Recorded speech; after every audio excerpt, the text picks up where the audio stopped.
ਸਤਿ ਸ਼੍ਰੀ ਅਕਾਲ। ਤੁਸੀਂ ਜੁੜੇ ਹੋਏ ਹੋ ਪੰਜਾਬੀ ਰੇਡੀਓ USA ਦੇ ਨਾਲ ਤੇ ਮੈਂ ਹਾਂ ਪ੍ਰਵੀਨ ਸ਼ਰਮਾ ਲੈ ਕੇ ਹਾਜ਼ਰ ਹਾਂ ਪ੍ਰੋਗਰਾਮ ਖਬਰ ਤੇ ਨਜ਼ਰ।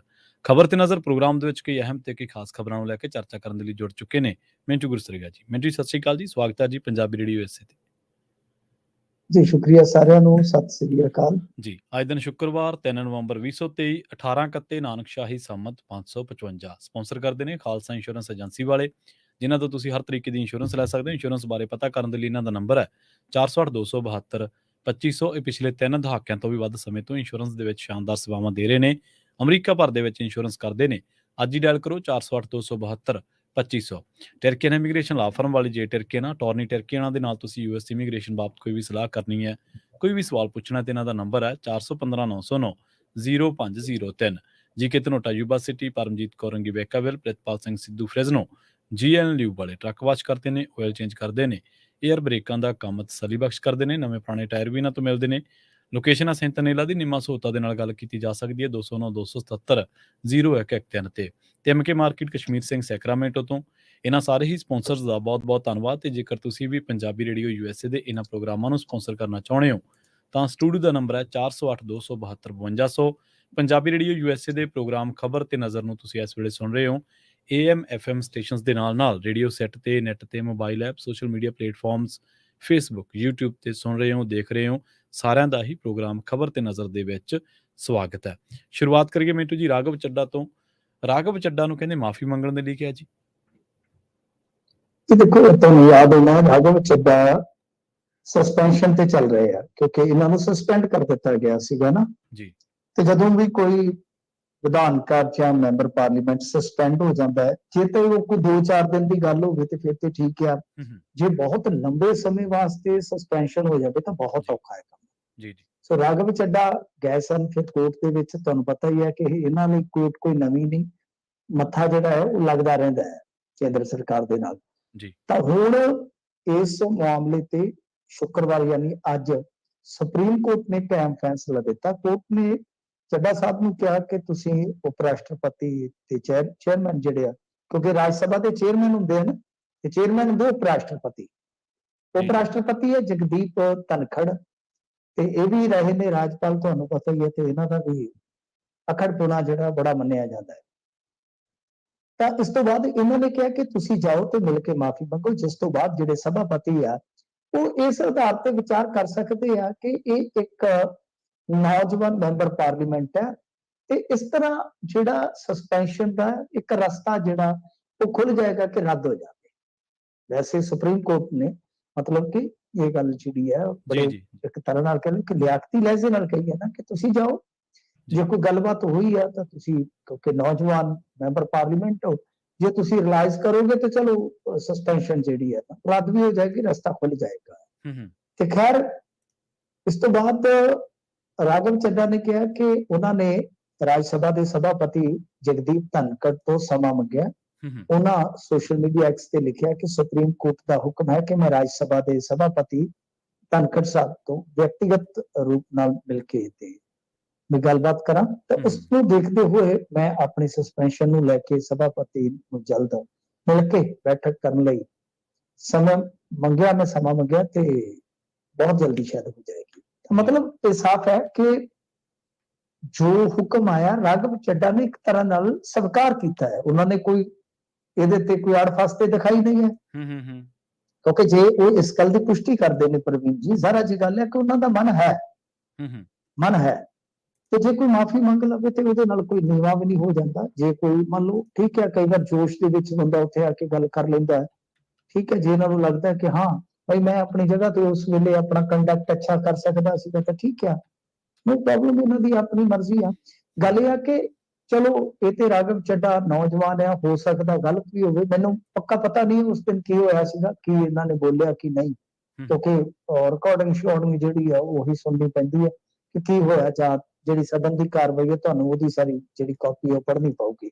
ਤਾਂ ਕਹਿਣ ਦਾ ਮਤਲਬ ਇਹ ਹੈ ਕਿ ਚਲੋ ਇਹ ਤੇ ਮਾਮਲਾ ਹੋ ਗਿਆ ਜਿਹੜਾ ਉਹਦਾ ਰਿਕਾਰਡ ਆ। ਇੱਕ ਚੀਜ਼ ਤੁਸੀਂ ਹੋਰ ਵੀ ਦੇਖੀ ਹੋਣੀ ਪ੍ਰਵੀਨ ਜੀ ਕਿ ਸਸਪੈਂਸ਼ਨ ਵਿਰੋਧੀਆਂ ਨੂੰ ਤੇ ਬੜੀ ਛੇਤੀ ਮਿਲ ਜਾਂਦੀ ਹੈ ਸਦਨ ਦੇ ਵਿੱਚੋਂ, ਪਰ ਇਹਨਾਂ ਦਾ ਜਿਹੜਾ ਉਹ ਰਮੇਸ਼ ਭਦੌੜੀ ਸੀਗਾ ਉਸਨੇ ਕੀ ਗੰਦ ਪਾਇਆ, ਦਾਨਿਸ਼ ਅਲੀ ਮਾਮਲੇ ਵਾਲਾ, ਉਸਨੇ ਸਦਨ ਦੇ ਵਿੱਚ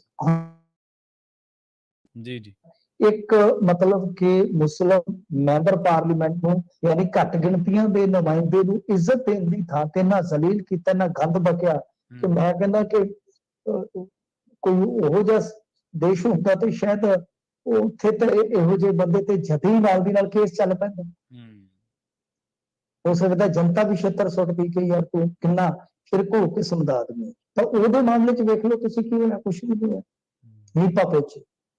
ਸੋ ਇਹ ਆ ਕਿ ਚਲੋ ਠੀਕ ਹੈ, ਕੰਡਕਟ ਅੱਛਾ ਰੱਖਣਾ ਚਾਹੀਦਾ ਮੈਂਬਰ ਪਾਰਲੀਮੈਂਟ, ਜੇ ਉਹਦੇ ਕੋਲ ਬਹੁਤ ਵੱਡੇ ਅਧਿਕਾਰ ਹੁੰਦੇ, ਵੱਖਰੇ ਅਧਿਕਾਰ ਹੁੰਦੇ ਤਾਂ ਉਹਦੀਆਂ ਜ਼ਿੰਮੇਵਾਰੀਆਂ ਵੀ ਵੱਡੀਆਂ ਹੁੰਦੀਆਂ। ਮੈਂ ਉਸ ਗੱਲ ਦੇ ਨਾਲ ਐਗਰੀ ਕਰਦਾ ਕਿ ਕਸਟੋਡੀਅਨ ਨੇ ਦੇਖਣਾ ਹਾਊਸ ਦੇ ਵਿੱਚ ਕੌਣ ਗਲਤ ਹੈ ਕੌਣ ਸਹੀ ਹੈ, ਠੀਕ ਹੈ, ਪਰੰਤੂ ਗੱਲ ਇਹ ਹੈ ਕਿ ਜਦੋਂ ਇਹਨਾਂ ਦੇ ਬੰਦੇ ਇਸ ਤਰ੍ਹਾਂ ਦੀਆਂ ਵਧੀਕੀਆਂ ਕਰਦੇ ਆ ਤਾਂ ਫਿਰ ਉਹ ਸਖਤਾਈ ਇਹਨਾਂ ਤੇ ਵੀ ਲਾਗੂ ਹੋਣੀ ਚਾਹੀਦੀ ਹੈ ਜਿਹੜੇ ਇਹਨਾਂ ਦੇ ਆਪਣੇ ਨੇ।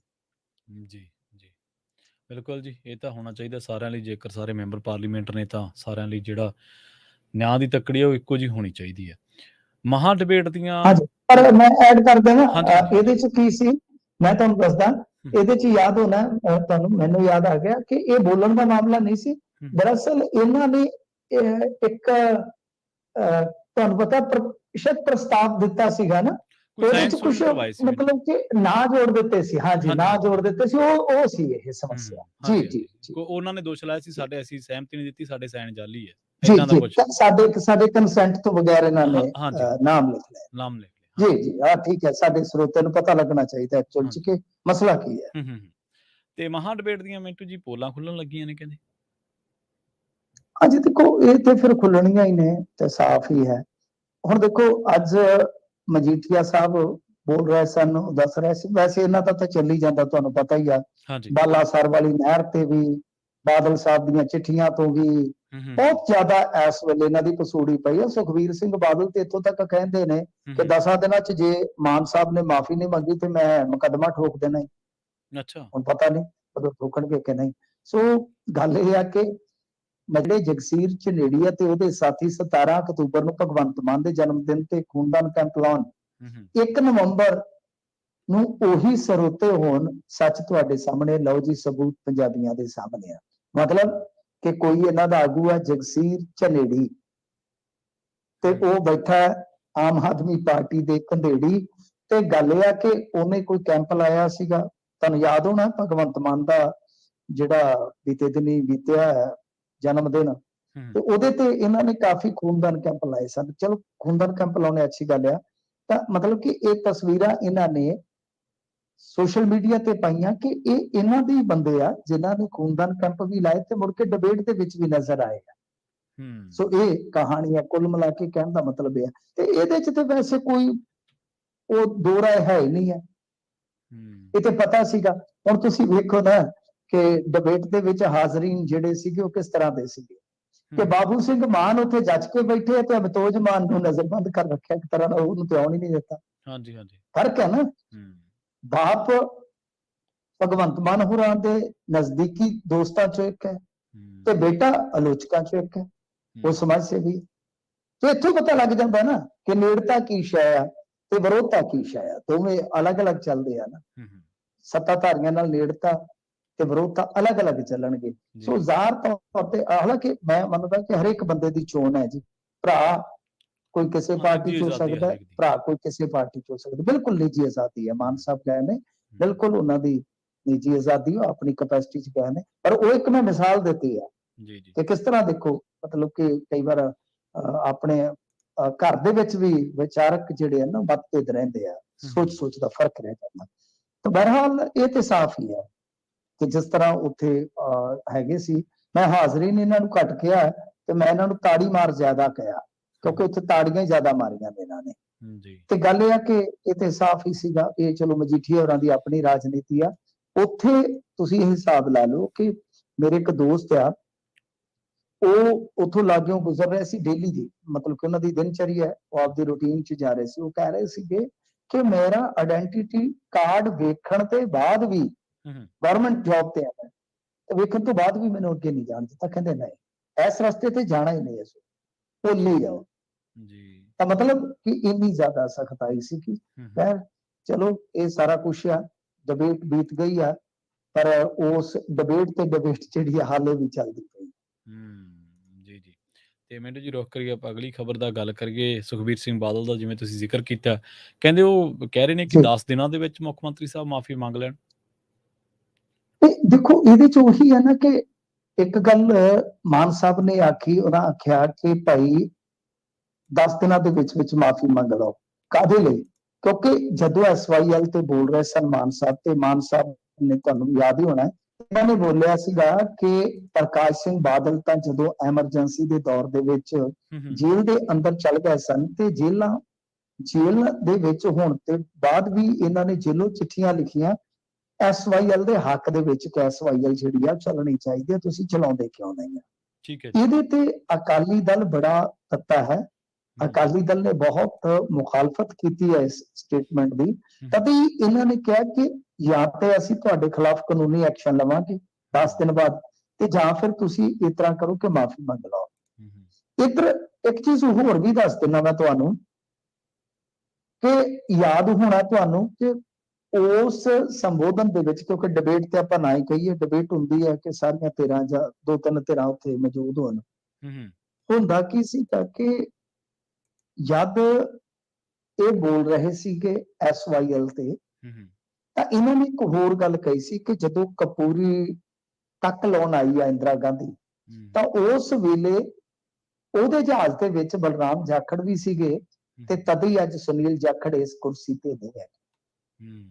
ਤਾਂ ਇਹਦੇ ਤੇ ਸੁਨੀਲ ਜਾਖੜ ਉਹਨਾਂ ਨੇ ਵੀ ਕਿਹਾ ਕਿ ਮਾਫੀ ਮੰਗੋ ਮਾਨ ਸਾਹਿਬ, ਮੈਂ ਇੱਕ ਵਾਰੀ ਤੇ ਅੱਗੇ ਤੁਹਾਨੂੰ ਛੱਡ ਦਿੱਤਾ, ਤੁਸੀਂ ਅੱਗੇ ਵੀ ਇਸ ਤਰ੍ਹਾਂ ਦੇ ਇਲਜ਼ਾਮਾਤ ਲਾਏ ਸਨ, ਪਰੰਤੂ ਇਸ ਦਫਾ ਮੈਂ ਤੁਹਾਨੂੰ ਛੱਡਾਂਗਾ ਨਹੀਂ, ਮੈਂ ਕਾਨੂੰਨੀ ਕਾਰਵਾਈ ਕਰ ਸਕਦਾ। ਮਤਲਬ ਕਿ ਦੋਹਾਂ ਹੀ ਪਾਸਿਆਂ ਤੋਂ, ਚਾਹੇ ਭਾਜਪਾ ਪ੍ਰਧਾਨ ਹੋਣ ਤੇ ਚਾਹੇ ਅਕਾਲੀ ਪ੍ਰਧਾਨ ਹੋਣ, ਪੁਰਾਣੇ ਦਲ ਮਿੱਤਰ ਹੁੰਦੇ ਸਨ, ਅੱਜ ਕੱਲ ਵਿਰੋਧ ਦੇ ਵਿੱਚ ਨੇ, ਤਾਂ ਦੋਹਾਂ ਹੀ ਸਿਆਸੀ ਧਿਰਾਂ ਵੱਲੋਂ ਇੱਕ ਤਰ੍ਹਾਂ ਨਾਲ ਮਾਨ ਸਾਹਿਬ ਨੂੰ ਚੇਤਾਵਨੀ ਆ ਕਿ ਜਾਂ ਤੇ ਮਾਫੀ ਮੰਗੋ, ਤੇ ਜਾਂ ਫਿਰ ਭਾਈ ਕਾਰਵਾਈ ਵਾਸਤੇ ਤਿਆਰ ਰਹੋ। ਤੇ ਮੈਂ ਤੇ ਕਹਿੰਦਾ ਕਿ ਉਹਦੇ ਤੋਂ ਪਹਿਲਾਂ ਜੇ ਮਾਨ ਸਾਹਿਬ ਕੋਲ ਇਹਨਾਂ ਸਾਰੀਆਂ ਚੀਜ਼ਾਂ ਦੇ ਸਬੂਤ ਹੈ ਨਾ, ਤੇ ਸਬੂਤ ਹੀ ਕੱਢ ਲਿਓ, ਨਾ ਰਹੇ ਵਾਸਤੇ ਨਾ ਬਚੇ ਬਾਂਸਰੀ। ਪਰ ਜੇ ਤੁਸੀਂ ਆਪਣੀ ਆਦਤ ਦੇ ਮੁਤਾਬਕ ਬੋਲਣਾ ਬਹੁਤ ਕੁਝ ਹੈ, ਕਿਉਂਕਿ PPT ਚੱਲ ਰਹੀ ਹੈ ਤੁਹਾਡੇ ਨਾਲ, ਤੁਸੀਂ PPT 'ਚ ਸਾਰੀਆਂ ਚੀਜ਼ਾਂ ਪਾ ਹੀ ਦਿੰਦੇ, ਗੱਲ ਹੀ ਨਿਬੜਦੀ, ਗੱਲ ਨਿਬੜੇ ਝਗੜਾ ਚੁੱਕੇ। ਠੀਕ ਹੈ ਨਾ ਪ੍ਰਵੀਨ ਜੀ? ਜਦੋਂ ਤੁਸੀਂ PPT ਚਲਾ ਰਹੇ ਹੋ ਆਪਣੀ ਸਪੀਚ ਦੇ ਨਾਲ ਸਾਰਾ ਕੁਝ, ਤਾਂ PPT ਦੇ ਵਿੱਚ ਤੁਸੀਂ ਕੱਟ ਆਊਟ ਲਾ ਦਿਓ, ਉਹਨਾਂ ਪੱਤਰਾਂ ਦੇ ਵੀ ਲਾ ਦਿਓ, ਜੋ ਮਤਲਬ ਕਿ ਬਲਰਾਮ ਜਾਖੜ ਦੀਆਂ ਤਸਵੀਰਾਂ ਇਤਿਹਾਦਕ ਨੇ, ਤਾਂ ਉਹ ਵੀ ਲਾ ਦਿਓ ਨਾਲ PPT 'ਚ। ਜੇ ਕੈਪਟਨ ਅਮਰਿੰਦਰ ਸਿੰਘ ਵਾਲਾ ਇਸ਼ਤਿਹਾਰ ਲਾਇਆ ਜਾ ਸਕਦਾ ਹੈ, ਤੇ ਫਿਰ ਉਹ ਕਿਉਂ ਨਹੀਂ ਲੱਭੀ ਜਾ ਸਕਦੀ? ਸੋ ਇਸ ਕਰਕੇ ਮੈਨੂੰ ਤਾਂ ਇਹ ਲੱਗਦਾ ਕਿ ਮਾਨ ਸਾਹਿਬ ਨੂੰ ਚਾਹੀਦਾ ਕਿ ਜੋ ਉਹਨਾਂ ਨੇ ਬੋਲਿਆ ਉਸ ਨੂੰ ਸਾਬਤ ਕਰਕੇ ਪਹਿਲਾਂ ਹੀ ਦਿਖਾ ਕੇ ਤੇ ਇਹਨਾਂ ਨੂੰ ਜਿੱਥੇ ਪਾ ਦੇਣ, ਛਿੱਥੇ ਪਾ ਦੇਣ। ਠੀਕ ਹੈ ਨਾ? ਕਿਉਂਕਿ ਗੱਲ ਇਹ ਹੈ ਕਿ ਭਾਈ ਜਿੱਦਾਂ ਦਾ ਹੁਣ ਮਾਹੌਲ ਬਣਿਆ ਪਿਆ, ਉਹਦੇ ਵਿੱਚ ਅੱਜ ਕੱਲ ਕੇਸੋ ਕੇਸੀ ਤੇ ਨਾਲ ਦੀ ਨਾਲ ਹੀ ਹੋ ਜਾਂਦੇ ਆ, ਮੁਕੱਦਮੇਬਾਜ਼ੀ ਤੇ ਨਾਲ ਦੇ ਨਾਲ ਪੈ ਜਾਂਦੇ ਆ। ਹਾਲੇ ਇਧਰ ਤੇ ਚੇਤਾਵਨੀਆਂ ਹੀ ਦੇਣ ਰਹੇ ਨੇ ਇੱਕ ਦੂਜੇ ਨੂੰ, ਤੇ ਉਧਰ ਜਿਹੜੇ ਧੁਰ ਵਿਰੋਧੀ ਆ ਮਲੂਕਾ ਸਾਹਿਬ ਤੇ ਕਾਂਗੜ, ਉਹ ਆਪਸ ਚ ਖੈਬੜੇ ਨੇ ਇੰਟਰਵਿਊਆਂ ਦੇ ਜ਼ਰੀਏ, ਤੇ ਗੁਰਪ੍ਰੀਤ ਕਾਂਗੜ ਤੇ ਮਲੂਕਾ ਸਾਹਿਬ ਨੇ ਮੁਕੱਦਮਾ ਠੋਕ ਦਿੱਤਾ ਮਾਣਾ ਦੀ ਦਾ। ਗੁਰਪ੍ਰੀਤ ਕਾਂਗੜ ਨੇ? ਨਹੀਂ ਜੀ, ਮਲੂਕਾ ਸਾਹਿਬ ਨੇ ਕਾਂਗੜ ਤੇ। ਠੀਕ ਹੈ, ਠੀਕ। ਹਾਂਜੀ ਹਾਂਜੀ। ਅੱਛਾ ਮਿੰਟੂ ਜੀ, ਅਗਲੀ ਖਬਰ ਦੇ ਵੱਲ ਵਧੀਏ। ਪ੍ਰਗਟ ਸਿੰਘ ਕਹਿ ਰਹੇ ਨੇ, ਉਹ ਕਹਿੰਦੇ ਕਿ ਹੱਥਾਂ ਨਾਲ ਤਾੜੀਆਂ ਮਾਰਨ ਦਾ ਸਮਾਂ ਨਹੀਂਗਾ, ਹੱਥ ਜੋੜਨ ਦਾ ਸਮਾਂ ਹੁਣ। ਹਾਂਜੀ ਬਿਲਕੁਲ, ਹੱਥ ਜੋੜਨ ਦਾ ਵੀ ਸਮਾਂ ਨਹੀਂ, ਹੱਥ ਦੂਜੀ ਤਰ੍ਹਾਂ ਜੋੜਨ ਦਾ ਸਮਾਂ ਹੈ, ਕਿ ਮਤਲਬ ਕਿ ਹੱਥ 'ਚ ਹੱਥ ਫੜ ਕੇ ਇੱਕ ਲੜਾਈ ਲੜੀ ਜਾਂਦੀ ਹੈ, ਜਿੱਦਾਂ ਹੱਥ ਨਾਲ ਹੱਥ ਮਿਲਾ ਕੇ। ਤਾਂ ਉਹਨਾਂ ਦੇ ਕਹਿਣ ਦਾ ਮਤਲਬ ਇਹੋ ਹੀ ਆ, ਇੱਕ ਤਾਂ ਹੁੰਦਾ ਕਿ ਹੱਥ ਜੋੜ ਹੀ ਦੇਣੇ, ਤੇ ਲੜਨਾ ਹੈ ਹੀ ਨਹੀਂ। ਸੋ ਇਹਨਾਂ ਨੇ ਇੱਕ ਵੀਡੀਓ ਸ਼ੇਅਰ ਕਰਦਿਆਂ ਕਿਹਾ ਕਿ ਕਰਨਾਟਕ ਵਾਂਗ ਕੇਂਦਰ ਸਰਕਾਰ ਦੀ ਧੱਕੇਸ਼ਾਹੀ ਦਾ ਜਵਾਬ ਰਾਜ ਦੀਆਂ ਸਿਆਸੀ ਧਿਰਾਂ ਇਕਜੁੱਟਤਾ ਦੇ ਨਾਲ ਹੀ ਦੇ ਸਕਦੀਆਂ। ਖਿਆਲ ਅੱਛਾ ਹੈ, ਬਿਲਕੁਲ ਉਹਨਾਂ ਦਾ ਖਿਆਲ ਅੱਛਾ ਹੈ, ਪਰ ਗੱਲ ਇਹ ਹੈ ਕਿ ਸਾਊਥ ਦੀ ਰਾਜਨੀਤੀ ਦੇ ਵਿੱਚ ਕੁਝ ਚੀਜ਼ਾਂ ਸਾਡੇ ਤੋਂ ਜੁਦਾ ਨੇ। ਬਿਲਕੁਲ ਸਹੀ। ਅਸਲ ਚ ਹਾਂਜੀ, ਉਹ ਬੰਦੇ ਆਪਣੀ ਮਿੱਟੀ ਪ੍ਰਤੀ, ਆਪਣੀ ਬੋਲੀ ਪ੍ਰਤੀ ਬਹੁਤ ਹੀ ਜ਼ਿਆਦਾ ਸੰਜੀਦਾ ਨੇ, ਜਦ ਕਿ ਇਹ ਲੋਕ ਉਦੋਂ ਸੰਜੀਦਾ ਹੁੰਦੇ ਆ ਜਦੋਂ ਆਪੋਜੀਸ਼ਨ ਚ ਜੀ। ਜਦੋਂ ਇਹ ਸੱਤਾ ਚ ਗਏ, ਪਤਾ ਨਹੀਂ ਇਹਨਾਂ ਦੇ ਸਿਰ ਚ ਕੀ ਧੂੜਾ ਧੂੜਿਆ ਜਾਂਦਾ ਜੇ। ਇਹੀ ਪ੍ਰਗਟ ਸਿੰਘ ਨੇ, ਮੈਂ ਇਹਨਾਂ ਨੂੰ ਯਾਦ ਕਰਵਾਉਣਾ ਚਾਹੁੰਦਾ ਕਿ ਸਾਡੇ ਬੇਸ਼ੱਕ ਅੱਜ 8-10 ਮੁੰਡੇ ਹਰੇਕ ਚੈਂਪੀਅਨਸ਼ਿਪ 'ਚ ਜਾ ਕੇ ਜਦੋਂ ਚੈਂਪੀਅਨ ਬਣਾਉਂਦੇ ਆ ਦੇਸ਼ ਨੂੰ ਤੇ ਉਹ ਨੁਮਾਇੰਦਗੀ ਕਰਦੇ ਆ, ਤੁਹਾਡੇ ਹੀ ਕਾਰਜਕਾਲ ਦੇ ਦੌਰਾਨ ਇੱਥੇ ਹਾਕੀ ਪੰਜਾਬ ਬੈਨ ਹੋਈ, ਪਾਬੰਦੀ ਲੱਗੀ। ਇਹ ਇਹਨਾਂ ਦੇ ਆਪਣੇ ਸਮੇਂ 'ਚ ਹੈ ਕੋਈ ਜਵਾਬ? ਏਡਾ ਤਕੜਾ ਕੌਮਾਂਤਰੀ ਖਿਡਾਰੀ ਹੋਵੇ, ਖੇਡ ਮੰਤਰੀ ਇੰਨੀ ਵਾਰ ਰਿਹਾ ਹੋਵੇ, ਖੇਡ ਡਾਇਰੈਕਟਰ ਰਿਹਾ ਹੋਵੇ, ਹੁਣ ਤੇ ਵਿਧਾਇਕ ਵੀ ਵੇਖ ਲਓ ਕਿੰਨੀ ਵਾਰੀ ਬਣ ਗਏ ਨੇ, ਤੇ ਹੈ ਗੱਲ ਦਾ ਕੋਈ ਜਵਾਬ?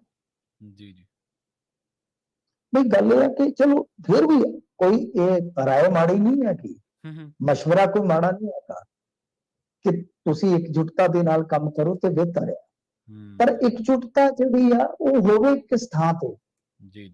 ਰਲ ਕੇ ਤੁਸੀਂ ਨਹੀਂ ਬੈਠ ਸਕਦੇ, ਕਿਸੇ ਡਿਬੇਟ 'ਚ ਤੁਸੀਂ ਨਹੀਂ ਖੜੇ ਹੋ ਸਕਦੇ ਇੱਕ ਦੂਜੇ ਦੇ ਵਿਰੁੱਧ।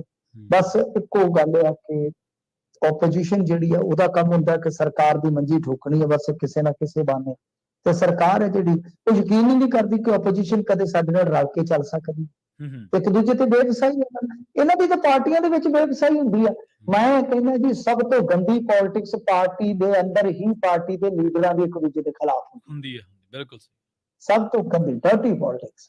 ਸੋ ਇਸ ਕਰਕੇ ਸਾਡੇ ਇੱਥੇ ਦੀ ਰਾਜਨੀਤੀ ਦਾ ਹਾਲ ਮੰਦਾ ਹੋਇਆ ਪਿਆ, ਪਰ ਫਿਰ ਵੀ ਇਹਨਾਂ ਦਾ ਮੈਂ ਕਹੂੰਗਾ ਕਿ ਮਸ਼ਵਰਾ ਮਾੜਾ ਨਹੀਂ ਹੈ ਕਿ ਜੇਕਰ ਕੇਂਦਰੀ ਤਾਕਤ ਦੇ ਨਾਲ ਬਈ ਤੁਸੀਂ ਕਿਤੇ ਨਾ ਕਿਤੇ ਪੇਚਾ ਪਾ ਕੇ ਜਿੱਤ ਦੀ ਉਮੀਦ ਜਗਾਉਣੀ ਹੈ ਤੇ ਫਿਰ ਤੁਹਾਨੂੰ ਇਕਜੁੱਟਤਾ ਤੇ ਵਿਖਾਉਣੀ ਪਏਗੀ। ਇਕਜੁੱਟਤਾ ਆਉਣੀ ਹੈ ਤੁਹਾਡੀ ਤਦੇ ਜਦੋਂ ਤੁਸੀਂ ਆਪਣੀਆਂ ਕੁਝ ਗਲਤੀਆਂ ਨੂੰ ਮੰਨੋ, ਕੁਝ ਮਤਲਬ ਕਿ ਤਿਆਗ ਵੀ ਕਰੋ ਕਿ ਅਸੀਂ ਸਿਆਸਤ ਨਹੀਂ ਖੇਡਣੀ, ਚਾਹੇ ਉਹ ਸੱਤਾਧਾਰੀ ਧਿਰ ਹੋਵੇ ਤੇ ਚਾਹੇ ਵਿਰੋਧੀ ਧਿਰ ਹੋਵੇ, ਕਿ ਅਸੀਂ ਇਸ ਮੁੱਦੇ ਤੇ ਇਕੱਠਿਆਂ ਹੋਣਾ। ਤੇ ਮੈਨੂੰ ਲੱਗਦਾ ਚਲੋ ਡਿਬੇਟ ਦਾ ਵੀ ਸੱਦਾ ਦੇ ਦਿੱਤਾ, ਮਾਨ ਸਾਹਿਬ ਵੱਡਾ ਦਿਲ ਦਿਖਾਉਣ ਕੁਝ ਮੁੱਦਿਆਂ ਤੇ ਇੱਕ ਸਰਬਦਲੀ ਮੀਟਿੰਗ ਵੀ ਬੁਲਾ ਲੈਣ, ਕੀ ਫਰਕ ਪੈਂਦਾ? ਉਹ ਵੀ ਤਾਂ ਇੱਕ ਬਹਿਸ ਹੀ ਹੁੰਦੀ ਹੈ, ਵੀ ਇੱਕ ਚਰਚਾ ਹੀ ਹੁੰਦੀ, ਉੱਥੇ ਵੀ ਕਰ ਲੈਣ।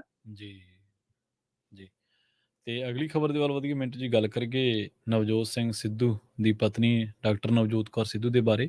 ਕੈਂਸਰ ਤੋਂ ਜਿੱਤ ਗਏ ਨੇ ਜੀ, ਉਹਨਾਂ ਨੇ ਕੈਂਸਰ ਨੂੰ ਮਾਤ ਦਿੱਤੀ ਹੈ ਜੀ। ਚੰਗੀ ਗੱਲ ਆ। ਵੇਖੋ ਜਿਹਦੇ ਘਰ ਕੈਂਸਰ ਵੜਿਆ ਹੋਵੇ, ਚਾਹੇ ਕੋਈ ਵੀ ਨੇਤਾ ਹੋਵੇ, ਕੋਈ ਵੀ ਅਭਿਨੇਤਾ ਹੋਵੇ, ਜਿੰਨਾ ਮਰਜ਼ੀ ਉਹਦੇ ਕੋਲ ਪੈਸਾ ਹੋਵੇ, ਜਿਹਦੇ ਘਰ ਵੈਸੇ ਵੀ ਬਿਮਾਰੀ ਤੋਂ ਕੋਈ ਵੀ ਹੋਵੇ ਨਾ, ਜਵਾਕ ਦਾ ਢਿੱਡ ਦੁਖਣ ਲੱਗ ਪਵੇ ਤੇ ਸਾਰਾ ਟੱਬਰ ਰਾਤ ਨੂੰ ਉੱਠ ਕੇ ਬਹਿ ਜਾਂਦਾ ਹੈ ਕਿ ਨਹੀਂ? ਇੱਕ ਬੱਚਾ ਢਿੱਡ ਫੜ ਕੇ ਉਹ ਰੋਣ ਲੱਗ ਜਾਵੇ ਤੇ ਸਾਰਾ ਟੱਬਰ ਜਿਹੜਾ ਹੈ ਉਹ ਨੀਂਦ ਤੋਂ ਉੱਠ ਕੇ ਭੱਜਦਾ, ਕੋਈ ਇੱਧਰ ਨੂੰ ਕੋਈ ਇੱਧਰ ਨੂੰ। ਤੇ ਕਿਸੇ ਦੇ ਘਰ ਵੀ ਕੋਈ ਜੀਵ ਬਿਮਾਰ ਹੋਵੇ, ਆਵਾਜ਼ਾਰੀ ਬੜੀ ਹੁੰਦੀ ਆ। ਤੇ ਇਹਨਾਂ ਨੂੰ ਲੰਮਾ ਸਮਾਂ ਹੋ ਗਿਆ, ਤੁਹਾਨੂੰ ਪਤਾ ਹੀ ਹੈ ਨਵਜੋਤ ਸਿੰਘ ਸਿੱਧੂ ਬੀਤੇ ਕੁਝ ਸਮੇਂ ਤੋਂ ਤੇ ਬਿਲਕੁਲ ਗੈਰ ਹਾਜ਼ਰੀ ਹੋ ਗਏ ਸਨ, ਗੈਰ ਸਰਗਰਮ ਹੋ ਗਏ ਸਨ। ਉਹਦਾ ਕਾਰਨ ਇਹੀ ਸੀ ਕਿਉਂਕਿ ਦੇਖੋ ਜੀਵਨ ਸਾਥੀ ਜਦੋਂ ਤੁਹਾਡਾ ਮੰਜੇ ਤੇ ਪੈ ਜਾਵੇ, ਬੁਰੀ ਹਾਲਤ 'ਚ ਹੋਵੇ, ਤੇ ਫਿਰ ਸਾਥ ਦੇਣਾ ਜ਼ਰੂਰੀ ਹੁੰਦਾ ਤੇ ਫਰਜ਼ ਵੀ ਹੈ ਇਨਸਾਨ ਦਾ। ਤਾਂ ਇਹਨਾਂ ਨੇ ਕਾਫੀ ਗੈਰ ਹਾਜ਼ਰੀ ਰੱਖੀ ਆਪਣੀ ਸਿਆਸੀ ਸਰਗਰਮੀ 'ਚ, ਤੇ ਬਾਅਦ 'ਚ ਪਤਾ ਲੱਗਿਆ ਕਿ ਕਈ ਥਾਈਂ ਇਹ ਨਗਮੇ ਵੀ ਗਾਉਂਦੇ ਨੇ ਜਿੱਦਾਂ ਬੰਦਾ ਪਰਿਵਾਰ ਦੇ ਨਾਲ ਜਾਂਦਾ ਤੇ ਕਿਤੇ ਸਫ਼ਰ ਦੇ ਵਿੱਚ। ਇੱਕ ਦੋ ਵੀਡੀਓ ਮੈਂ ਐਸੇ ਵੀ ਵੇਖੇ ਕਿ ਪਰਿਵਾਰ ਦੇ ਨਾਲ ਗੀਤ ਗਾ ਰਹੇ ਸਨ। ਇਹਨਾਂ ਦੀ ਆਵਾਜ਼ ਬਹੁਤ ਅੱਛੀ ਹੈ, ਨਵਜੋਤ ਸਿੰਘ ਸਿੱਧੂ ਦੀ ਨਾ ਸਿੰਗਿੰਗ ਬਹੁਤ ਅੱਛੀ ਆ। ਤੇ ਕਹਿੰਦਾ ਮਤਲਬ ਕਿ ਬਾਅਦ 'ਚ ਪਤਾ ਲੱਗਿਆ ਕੁਝ ਧਾਰਮਿਕ ਯਾਤਰਾਵਾਂ ਕੀਤੀਆਂ, ਜਿਵੇਂ ਹੁੰਦਾ ਹੀ ਹੈ, ਬੰਦਾ ਆਸਥਾ ਦੇ ਮੁਤਾਬਕ ਜਾਂਦਾ ਹੈ। ਤਾਂ ਅਖੀਰ ਕੀਮੋਥੈਰੇਪੀ ਹੋਈ, ਉਹ ਹੋਇਆ ਤਾਂ ਹੁਣ ਐਲਾਨ ਹੋਇਆ ਕਿ 7 ਮਹੀਨਿਆਂ ਦੀ ਜਦੋਜਹਿਦ ਤੋਂ ਬਾਅਦ ਬੀਬੀ ਨਵਜੋਤ ਕੌਰ ਸਿੱਧੂ ਜਿਹੜੇ ਆ ਉਹ ਹੁਣ ਰਾਜੀ ਹੋ ਗਏ। ਵੈਸੇ ਤੁਸੀਂ ਦੇਖਿਆ ਹੋਣਾ ਬੀਬੀ ਸਿੱਧੂ ਬੜੇ ਫਿੱਟ ਹੁੰਦੇ ਸੀਗੇ। ਇੱਥੇ ਕਰੀਬ ਬਹੁਤ ਵੱਡਾ ਕੈਂਪ ਲੱਗਾ, ਉਦੋਂ ਮਤਲਬ ਕਿ ਹੁੰਦੇ ਸੀਗੇ ਇਹਨਾਂ ਨੇ ਜਿਹੜੇ ਚੀਫ ਸਕੱਤਰ ਜੇ ਬਣਾਏ ਸੀਗੇ, ਚੀਫ ਪਾਰਲੀਮੈਂਟ ਸਕੱਤਰ, ਤੇ ਇਹ ਹੁੰਦੇ ਸੀਗੇ ਸਿਹਤ ਡਿਪਾਰਟਮੈਂਟ ਦੇ। ਤੇ ਮੈਂ ਦੇਖਿਆ ਤੇ ਤੁਸੀਂ ਹਿਸਾਬ ਲਾ ਲਓ ਸਾਰਾ ਕੈਂਪ ਸੀ ਤੇ ਗਰਮੀ ਦੇ ਦਿਨ ਸੀ, ਮੈਂ ਦੇਖਿਆ ਬੀਬੀ ਸਿੱਧੂ ਕੱਲੇ ਕੈਂਪ 'ਚ ਜਾ ਰਹੇ ਸੀ ਕਿਉਂਕਿ ਡਾਕਟਰ ਸੀ, ਜਿੱਥੇ ਵੀ ਉਹ ਲੱਗਾ ਸੀਗਾ ਨਾ, ਕੱਲੇ ਸਪੈਸ਼ਲਿਸਟ ਦਾ ਜੋ ਵੀ ਹੈ ਦੇਖਣ ਦੇ। ਤਾਂ ਮਤਲਬ ਕਿ ਕਾਫੀ ਫਿੱਟ ਸੀਗੀ, ਪਰ ਬਾਅਦ ਦੇ ਵਿੱਚ ਯਕਦਮ ਤੁਹਾਨੂੰ ਪਤਾ ਹੀ ਹੈ ਕਿ ਇਹ ਬਿਮਾਰੀ ਜਦੋਂ ਲੱਗਦੀ ਆ ਹੁੰਦਾ। ਖੈਰ ਇਹ ਠੀਕ ਹੈ, ਵਧੀਆ ਗੱਲ ਹੈ, ਚਲੋ ਚੰਗਾ ਹੋਇਆ ਕਿ ਕੈਂਸਰ ਮੁਕਤ ਹੋ ਗਿਆ। ਤੇ ਮੈਨੂੰ ਤਾਂ ਲੱਗਦਾ ਕਿ ਜਿੰਨੀ ਬੀਬੀ ਪੜ੍ਹੀ ਲਿਖੀ ਆ, ਚਲੋ ਰਾਜਨੀਤੀ ਨੂੰ ਪਾਸੇ ਰੱਖੀਏ, ਇਹੋ ਜਿਹੇ ਲੋਕਾਂ ਨੂੰ ਆਪਣੀ ਕੋਈ ਨਾ ਲਿਖਤ ਜ਼ਰੂਰ ਲਿਖਣੀ ਚਾਹੀਦੀ ਆ, ਤਾਂ ਕਿ ਆਉਣ ਵਾਲੇ ਸਮੇਂ 'ਚ ਜੇ ਕੋਈ ਇਸ ਬਿਮਾਰੀ ਤੋਂ ਪੀੜਤ ਹੋਵੇ ਤਾਂ ਉਹਨੂੰ ਥੋੜਾ ਮੋਟੀਵੇਸ਼ਨ ਮਿਲਦਾ ਹੈ। ਜਿਵੇਂ ਯੂਵੀ ਦੀ ਇੱਕ ਕਿਤਾਬ ਹੈ ਯੁਵਰਾਜ ਸਿੰਘ ਦੀ, ਕਿਤੇ ਵੀ ਟਾਈਮ ਲੱਗੇ ਜ਼ਰੂਰ ਪੜ੍ਹਿਓ। ਯੁਵਰਾਜ ਸਿੰਘ ਦੀ ਉਹ ਜਿਹੜੀ ਕਿਤਾਬ ਹੈ ਨਾ, ਯੁਵਰਾਜ ਸਿੰਘ ਨੂੰ ਤੁਸੀਂ ਖਿਡਾਰੀ ਦੇ ਰੂਪ ਚ ਵੇਖਿਆ, ਪਰ ਜੇਕਰ ਯੁਵਰਾਜ ਸਿੰਘ ਦੀ ਉਹ ਕਿਤਾਬ ਪੜ੍ਹੋਗੇ ਤਾਂ ਤੁਹਾਨੂੰ ਪਤਾ ਲੱਗੇਗਾ ਕਿ ਯੁਵਰਾਜ ਸਿੰਘ ਅਸਲ ਜੀਵਨ ਦੇ ਵਿੱਚ ਵੀ ਕਿੰਨਾ ਤਕੜਾ ਬੰਦਾ, ਜਾਨੀ ਕਰੜਾ ਜੀਰੇ ਵਾਲਾ ਹੈ। ਜੀ ਸੋ ਇਸ ਕਰਕੇ ਉਹਨੇ ਵੀ ਆਪਣੀ ਇਸ ਬਿਮਾਰੀ ਤੇ ਕਿਤਾਬ ਲਿਖੀ ਹੋਈ, ਤੇ ਉਮੀਦ ਕਰਦੇ ਹਾਂ ਸ਼ਾਇਦ ਡਾਕਟਰ ਨਵਜੋਤ ਕੌਰ ਸਿੱਧੂ ਵੀ ਜ਼ਰੂਰ ਕੁਛ ਨਾ ਕੁਛ ਇਸ ਬਾਬਤ ਲਿਖਣਗੇ ਜਾਂ ਦੱਸਣਗੇ ਆਪਣੇ ਤਜਰਬੇ। ਜੀ ਜੀ। ਤੇ ਸਰਕਾਰ ਨੇ 830 ਪੋਸਟਾਂ ਹੀ ਖਤਮ ਕਰਤੀਆਂ ਮਿੰਟੂ ਜੀ। ਆ ਦੇਖੋ, ਮਾਨ ਸਾਹਿਬ ਉਦੋਂ ਡਿਬੇਟ ਚ ਜਾਂ ਕਹਿ ਲਓ ਕਿ ਜੋ ਉਹ ਸਪੀਚ ਸੀ ਉਹਦੇ ਚ ਕਹਿ ਕੇ ਗਏ ਸੀਗੇ, ਅਸੀਂ ਇੰਨੀਆਂ ਨੌਕਰੀਆਂ ਦੇਣੀਆਂ ਜੀ, ਇੰਨੀਆਂ ਨੌਕਰੀਆਂ ਹੋਰ ਦੇਣ ਦੇ ਚਾਹਵਾਨ ਹਾਂ, ਪਰੰਤੂ ਗੱਲ ਇਹ ਹੈ ਕਿ ਅਸੀਂ ਨਾ ਨੌਕਰੀਆਂ ਇਸ ਕਰਕੇ ਕਾਲ ਚ ਨਹੀਂ ਦਿੰਦੇ ਕਿ ਕੱਲ ਨੂੰ ਕੋਈ ਚੈਲੰਜ ਹੋ ਜਾਵੇ, ਫਿਰ ਉੱਥੇ ਦਾ ਉੱਥੇ ਰਹਿ ਜਾਂਦਾ ਹੈ। ਪਰ ਮਸਲਾ ਇਹ ਹੈ ਕਿ ਅੱਗੇ ਤੁਸੀਂ ਦੇਖਿਆ ਹੋਣਾ ਕਿ ਪਟਵਾਰੀਆਂ ਨੇ ਸਰਕਲ ਛੱਡੇ, ਇਹਨਾਂ ਨੇ ਕਿਹਾ ਸੀਗਾ ਕਿ ਅਸੀਂ ਨਵੀਂ ਭਰਤੀ ਕਰਾਂਗੇ। ਨਵੀਂ ਭਰਤੀ ਕਰਨ ਦੀ ਥਾਂ ਤੇ ਕੀ ਹੋਇਆ ਸੀਗਾ ਕਿ ਪੁਰਾਣਿਆਂ ਨੂੰ ਬੁਲਾਇਆ ਗਿਆ ਸੀਗਾ, ਹਾਲੇ ਵੀ ਸਰਕਲ ਖਾਲੀ ਆ। ਫਿਰ ਇਸ ਤੋਂ ਪਹਿਲਾਂ ਕੈਪਟਨ ਅਮਰਿੰਦਰ ਸਿੰਘ ਜਾਂ ਕਾਂਗਰਸ ਦੀ ਸਰਕਾਰ ਕਹਿ ਸਕਦੇ, ਸ਼ਾਇਦ ਚੰਨੀ ਸਰਕਾਰ ਵੀ, ਉਦੋਂ ਵੀ ਕੁਝ ਅਸਾਮੀਆਂ ਖਤਮ ਕਰ ਦਿੱਤੀਆਂ ਗਈਆਂ। ਹੁਣ ਪੰਜਾਬ ਦੀ ਇਹ ਮਾਨ ਸਰਕਾਰ ਨੇ ਸੱਤਾ ਚ ਆਉਣ ਤੋਂ ਬਾਅਦ ਜਿਹੜੀਆਂ ਇਹ ਨੌਕਰੀਆਂ ਦੀਆਂ ਬਹੁਤ ਗੱਲਾਂ ਕੀਤੀਆਂ, ਤਾਂ ਹੁਣ ਇਹਨਾਂ ਨੇ 830 ਪੋਸਟਾਂ ਖਤਮ ਕਰ ਦਿੱਤੀਆਂ, ਜਿਹਨੂੰ ਲੈ ਕੇ ਸਿਆਸਤ ਵੀ ਪੱਕੀ ਹੈ। ਤਾਂ ਨੋਟੀਫਿਕੇਸ਼ਨ ਜਾਰੀ ਹੋ ਗਿਆ ਤੇ ਇਸ ਤੋਂ ਬਾਅਦ ਇਹਨਾਂ 830 ਪੋਸਟਾਂ ਵਾਸਤੇ ਕੋਈ ਭਰਤੀ ਨਹੀਂ ਹੋਊਗੀ। ਮਿਨਿਸਟਰੀਅਲ ਸਟਾਫ ਹੁੰਦਾ ਨਾ, ਜਿਹੜਾ ਮਿਨਿਸਟਰੀਅਲ ਸਟਾਫ ਜਿਵੇਂ ਡੀਸੀ ਦਫ਼ਤਰਾਂ ਚ ਹੁੰਦਾ ਹੈ, ਤਾਂ ਉਹਦੇ ਵਿੱਚ 532 ਤਕਨੀਕੀ ਸਟਾਫ ਦੀਆਂ ਪੋਸਟਾਂ ਜਿਹੜੀਆਂ ਉਹ ਖਤਮ ਕੀਤੀਆਂ ਨੇ। ਪੋਸਟਾਂ ਵਿੱਚ ਸੀਨੀਅਰ ਡਾਕਟਰ ਤੋਂ ਲੈ ਕੇ ਫਾਰਮਾਸਿਸਟ ਤੱਕ, ਇਹ ਮਤਲਬ ਕਿ ਹੁੰਦਾ ਹੈ ਕਲਰਕ ਤੱਕ, ਪੁਲਿਸ ਕਾਂਸਟੇਬਲ ਤੱਕ, ਇਸ ਤਰ੍ਹਾਂ ਕੁੱਲ ਮਿਲਾ ਕੇ ਜਿੱਦਾਂ ਲਾ ਲਓ ਕਿ 830 ਬਣਦੀਆਂ ਜਿਹੜੀਆਂ ਪੋਸਟਾਂ ਇਹਨਾਂ ਨੇ ਖਤਮ ਕਰ ਦਿੱਤੀਆਂ। ਤੇ ਬਾਕੀ ਗੱਲ ਇਹ ਹੈ ਕਿ ਜਿਹੜੀਆਂ ਪੋਸਟਾਂ ਖਤਮ ਹੋਈਆਂ ਨੇ, ਦਾ ਮਤਲਬ ਕਿ ਉੱਥੇ ਕੰਮ ਦੀ ਜ਼ਰੂਰਤ ਤੇ ਹੋਏਗੀ, ਤਾਂ ਕੰਮ ਕੀ ਹੈ, ਜਾਂ ਦੂਸਰੇ ਨੂੰ ਵੰਡਿਆ ਜਾਏਗਾ ਜਾਂ ਇਹਨਾਂ ਦੀ ਥਾਂ ਤੇ ਫਿਰ ਕੋਈ ਹੋਰ ਬੰਦਾ ਜਿਹੜਾ ਉਹ ਆਊਟਸੋਰਸਿੰਗ ਦੇ ਜ਼ਰੀਏ ਜਾਂ ਕੁਝ ਹੋਰ ਕਰਕੇ ਰੱਖ ਲਿਆ ਜਾਏਗਾ, ਤਾਂ ਉੱਥੋਂ ਫਿਰ ਸ਼ੋਸ਼ਣ ਸ਼ੁਰੂ ਹੋ ਜਾਂਦਾ, ਤੁਹਾਨੂੰ ਪਤਾ ਹੀ। ਜੀ ਜੀ। ਮਾਨ ਸਾਹਿਬ ਤਾਂ ਹੋਰ ਬਹੁਤ ਵੱਡੇ ਅੰਕੜੇ ਦੇ ਰਹੇ ਸੀ, ਕਹਿ ਰਹੇ ਸੀ ਅਸੀਂ ਕਰਜ਼ਾ ਵੀ ਇੰਨਾ ਮੋੜਤਾ, ਅਸੀਂ ਇੰਪਲਾਇਮੈਂਟ ਵੀ ਇੰਨੀ ਜਨਰੇਟ ਕਰਤੀ, ਪਰ ਜਦੋਂ ਹਕੀਕਤ ਦੇ ਵਿੱਚ ਦੇਖਦੇ ਹਾਂ ਤਾਂ ਉਹ ਚੀਜ਼ਾਂ ਬਿਲਕੁਲ ਉਹਨਾਂ ਦੇ ਦਾਅਵੇ ਤੋਂ ਕਈ ਵਾਰੀ ਉਲਟ ਵੀ ਖੜ ਜਾਂਦੀਆਂ ਮਿੰਟੂ ਜੀ। ਬਿਲਕੁਲ ਜੀ, ਅੰਕੜੇ ਬੜੇ ਬੇਰਹਿਮ ਹੁੰਦੇ ਨੇ ਤੇ ਉਹ ਬੜੀਆਂ ਚੀਜ਼ਾਂ ਨੂੰ ਬੇਪਰਦ ਕਰ ਦਿੰਦੇ ਆ ਜਦੋਂ ਤਹਿ ਥੱਲੋਂ ਨਿਕਲਦੇ। ਜੀ ਜੀ। ਮਿੰਟੂ ਜੀ, ਇਹਨਾਂ ਖਾਸ ਖਬਰਾਂ ਤੇ ਖਾਸ ਜਾਣਕਾਰੀਆਂ ਦੇ ਲਈ ਤੁਹਾਡਾ ਬਹੁਤ ਬਹੁਤ ਧੰਨਵਾਦ ਜੀ। ਜੀ ਸ਼ੁਕਰੀਆ ਜੀ। ਪ੍ਰੋਗਰਾਮ ਖਬਰ ਤੇ ਨਜ਼ਰ ਦੇ ਪਹਿਲੇ ਹਿੱਸੇ ਦੇ ਵਿੱਚ ਆਪਣੇ ਨਾਲ ਜੁੜੇ ਸਨ ਮਿੰਟੂ ਗੁਸਰੇਗਾ ਜੀ, ਜਿਨ੍ਹਾਂ ਦੇ ਨਾਲ ਆਪਾਂ ਕਈ ਅਹਿਮ ਖਬਰਾਂ ਨੂੰ ਲੈ ਕੇ ਚਰਚਾ ਕੀਤੀ ਹੈ। ਵੇਲਾ ਹੋ ਗਿਆ ਇੱਕ ਬ੍ਰੇਕ ਦੇ ਲਈ ਰੁਕਣ ਦਾ, ਪਰ ਬ੍ਰੇਕ ਤੇ ਜਾਣ ਤੋਂ ਪਹਿਲਾਂ ਤੁਹਾਨੂੰ ਦੱਸ ਦਈਏ ਕਿ ਪੰਜਾਬ ਦੇ ਵਿੱਚ 58 ਕਪਾਹ ਮਿੱਲਾਂ ਨੇ ਆਪਣਾ ਕਾਰੋਬਾਰ ਠੱਪ ਕੀਤਾ ਹੈ। ਪੰਜਾਬ ਦੀ ਸ਼ਰਾਬ ਨੀਤੀ ਨੂੰ ਲੈ ਕੇ ਨਵਜੋਤ ਸਿੰਘ ਸਿੱਧੂ ਨੇ ਇੱਕ ਬਹੁਤ ਵੱਡਾ ਬਿਆਨ ਦਿੱਤਾ ਹੈ ਤੇ ਪੰਜਾਬੀ ਗਾਇਕ ਸਿੱਧੂ ਮੂਸੇਵਾਲਾ ਤੇ ਹੁਣ ਇੱਕ ਵੈਬ ਸੀਰੀਜ਼ ਜਾਂ ਫਿਲਮ ਬਣ ਸਕਦੀ ਹੈ। ਉਹਨਾਂ ਦੀ ਜ਼ਿੰਦਗੀ ਤੇ ਉਹਨਾਂ ਦੀ ਜਿਹੜੀ ਸਿੰਗਿੰਗ ਕਰੀਅਰ ਹੈ ਉਹਦੇ ਤੋਂ ਲੈ ਕੇ ਮਰਡਰ ਮਿਸਟਰੀ ਤੱਕ ਪੂਰੀ ਸਟੋਰੀ ਜਿਹੜੀ ਆ ਉਹ ਫਿਲਮ ਦੇ ਵਿੱਚ ਦਿਖਾਈ ਜਾ ਸਕਦੀ ਹੈ। ਇਹਨਾਂ ਸਾਰੀਆਂ ਹੀ ਖਬਰਾਂ ਬਾਰੇ ਜਾਣਕਾਰੀਆਂ ਸਾਂਝੀਆਂ ਕਰਾਂਗੇ ਇੱਕ ਬ੍ਰੇਕ ਤੋਂ ਬਾਅਦ। ਜੁੜੇ ਰਹੋ ਪੰਜਾਬੀ ਰੇਡੀਓ USA ਦੇ ਨਾਲ।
ਬ੍ਰੇਕ ਤੋਂ ਬਾਅਦ ਇੱਕ ਵਾਰ ਮੁੜ ਤੋਂ ਤੁਹਾਡਾ ਸਾਰਿਆਂ ਦਾ ਸਵਾਗਤ ਹੈ ਪ੍ਰੋਗਰਾਮ ਖਬਰ ਤੇ ਨਜ਼ਰ ਦੇ ਵਿੱਚ। ਤੁਸੀਂ ਜੁੜੇ ਹੋਏ ਹੋ ਪੰਜਾਬੀ ਰੇਡੀਓ ਇਸੇ ਦੇ ਨਾਲ ਤੇ ਆਪਾਂ ਰੁਖ ਕਰਦੇ ਹਾਂ ਕੁਝ ਹੋਰ ਅਹਿਮ ਖਬਰਾਂ ਦਾ। ਪੰਜਾਬ ਦੀਆਂ ਮੰਡੀਆਂ ਦੇ ਵਿੱਚ ਨਰਮੇ ਦੀ ਆਮਦ ਜ਼ੋਰਾਂ ਤੇ ਹੈ ਤੇ ਕਪਾਹ ਮਿੱਲ ਮਾਲਕਾਂ ਨੇ ਆਪਣਾ ਕਾਰੋਬਾਰ ਬੰਦ ਕਰ ਦਿੱਤਾ ਹੈ। ਮਿੱਲ ਮਾਲਕਾਂ ਨੇ ਗਿਲਾ ਕੀਤਾ ਕਿ ਪੰਜਾਬ ਸਰਕਾਰ ਨੇ ਬਕਾਏ ਵਸੂਲਣ ਦੇ ਲਈ ਕਾਰਵਾਈ ਵਿੱਢ ਦਿੱਤੀ ਹੈ, ਪਰ ਉਹ ਬਕਾਏ ਤਾਰਨ ਦੇ ਸਮਰੱਥ ਨਹੀਂ। ਸਨਅਤਕਾਰਾਂ ਨੇ ਇਸੇ ਰੋਸ ਵਜੋਂ ਕਪਾਹ ਮਿੱਲਾਂ ਦੇ ਵਿੱਚ ਕੰਮ ਕਰਨਾ ਬੰਦ ਕਰ ਦਿੱਤਾ ਹੈ। ਪਤਾ ਲੱਗਾ ਕਿ ਜਦੋਂ ਨਰਮੇ ਦਾ ਕਾਰੋਬਾਰ ਪੰਜਾਬ ਦੇ ਵਿੱਚ ਸਿਖਰਾਂ ਤੇ ਸੀ ਤਾਂ ਉਦੋਂ ਸੂਬੇ ਦੇ ਵਿੱਚ 422 ਕਪਾਹ ਮਿੱਲਾਂ ਸਨ। ਇਹਨਾਂ ਦੇ ਵਿੱਚ 45,000 ਕਾਮੇ ਕੰਮ ਕਰਦੇ ਸਨ। ਸਾਲ 2015 ਦੇ ਦੌਰਾਨ ਸੂਬੇ ਦੇ ਵਿੱਚ ਇਹਨਾਂ ਕਪਾਹ ਮਿੱਲਾਂ ਦੀ ਗਿਣਤੀ ਘਟ ਕੇ 116 ਰਹਿ ਗਈ ਅਤੇ ਰੁਜ਼ਗਾਰ ਸਿਰਫ 10,000 ਕਾਮਿਆਂ ਦਾ ਹੀ ਰਹਿ ਗਿਆ। ਇਸ ਵੇਲੇ ਪੰਜਾਬ ਦੇ ਵਿੱਚ ਸਿਰਫ 58 ਕਪਾਹ ਮਿੱਲਾਂ ਰਹਿ ਗਈਆਂ ਨੇ, ਜਿਨ੍ਹਾਂ ਦੇ ਵਿੱਚ ਕੇਵਲ 2,000 ਕਾਮੇ ਕੰਮ ਕਰਦੇ ਆ। ਪੰਜਾਬ ਸਰਕਾਰ ਨੇ ਸਾਲ 2005 ਦੇ ਵਿੱਚ ਕਪਾਹ ਮਿੱਲ ਮਾਲਕਾਂ ਤੇ ਨਰਮੇ ਦੀ ਖਰੀਦ ਤੇ 2% ਪੰਜਾਬ ਬੁਨਿਆਦੀ ਢਾਂਚਾ ਵਿਕਾਸ ਸੈਸ ਲਾ ਦਿੱਤਾ ਸੀ। ਸਨਅਤਕਾਰਾਂ ਨੇ ਇਸ ਸੈਸ ਦੇ ਖਿਲਾਫ ਲੰਮਾ ਸਮਾਂ ਸੰਘਰਸ਼ ਕੀਤਾ ਤੇ ਆਖਰ ਸਾਲ 2013 ਦੇ ਵਿੱਚ ਇਸ ਸੈਸ ਨੂੰ ਮਾਫ ਕਰ ਦਿੱਤਾ ਗਿਆ। ਉਦੋਂ ਇਸ ਸੈਸ ਦਾ 290 ਕਰੋੜ ਰੁਪਈਆ ਬਕਾਇਆ ਖੜਾ ਸੀ। ਤਤਕਾਲੀ ਸਰਕਾਰ ਨੇ 2% ਸੈਸ ਤਾਂ ਮਾਫ ਕਰ ਦਿੱਤਾ, ਪਰ ਪੁਰਾਣੇ ਬਕਾਏ ਬਾਰੇ ਕੋਈ ਫੈਸਲਾ ਨਾ ਕੀਤਾ, ਜਿਸ ਕਰਕੇ 290 ਕਰੋੜ ਰੁਪਏ ਦਾ ਮੂਲ ਸੈਸ ਹੁਣ ਵਿਆਜ ਸਮੇਤ ਕਰੀਬ 1000 ਕਰੋੜ ਰੁਪਏ ਬਣ ਗਿਆ। ਕਰ ਅਤੇ ਆਬਕਾਰੀ ਵਿਭਾਗ ਨੂੰ ਕਪਾਹ ਮਿੱਲ ਮਾਲਕਾਂ ਤੋਂ ਪੁਰਾਣੇ ਬਕਾਏ ਵਸੂਲਣ ਦੇ ਲਈ ਨੋਡਲ ਏਜੰਸੀ ਬਣਾ ਦਿੱਤਾ ਗਿਆ। ਜਦੋਂ ਪੁਰਾਣੇ ਬਕਾਏ ਵਸੂਲਣ ਦੇ ਲਈ ਸਰਕਾਰ ਨੇ ਦਬਾਅ ਬਣਾਇਆ ਤਾਂ ਕਪਾਹ ਮਿੱਲ ਮਾਲਕਾਂ ਨੇ ਮਿੱਲਾਂ ਨੂੰ ਬੰਦ ਕਰਨ ਦਾ ਫੈਸਲਾ ਕਰ ਲਿਆ। ਜੇਕਰ ਇਹ ਮਿੱਲਾਂ ਲਗਾਤਾਰ ਬੰਦ ਰਹਿੰਦੀਆਂ ਨੇ ਤਾਂ ਨਰਮੇ ਦੀ ਖਰੀਦ ਵੀ ਪ੍ਰਭਾਵਿਤ ਹੋ ਸਕਦੀ ਹੈ।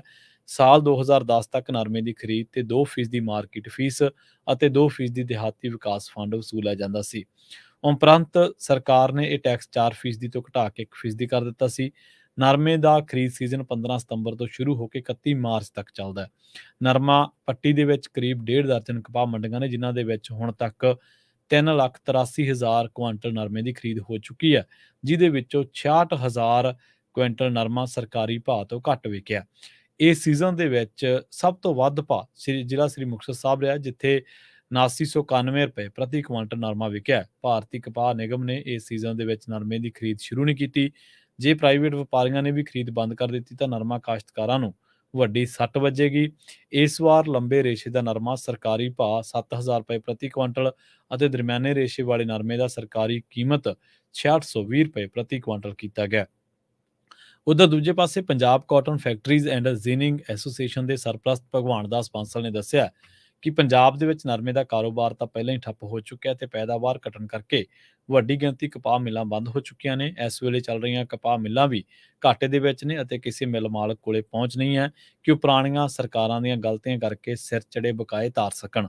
ਉਹਨਾਂ ਕਿਹਾ ਕਿ ਹੁਣ ਕਪਾਹ ਮਿੱਲਾਂ ਨੂੰ ਉਦੋਂ ਤੱਕ ਤਾਲੇ ਲੱਗੇ ਰਹਿਣਗੇ ਜਦੋਂ ਤੱਕ ਸਰਕਾਰ ਪੁਰਾਣੇ ਬਕਾਏ ਮਾਫ ਕਰਨ ਬਾਰੇ ਕੋਈ ਫੈਸਲਾ ਨਹੀਂ ਕਰ ਲੈਂਦੀ।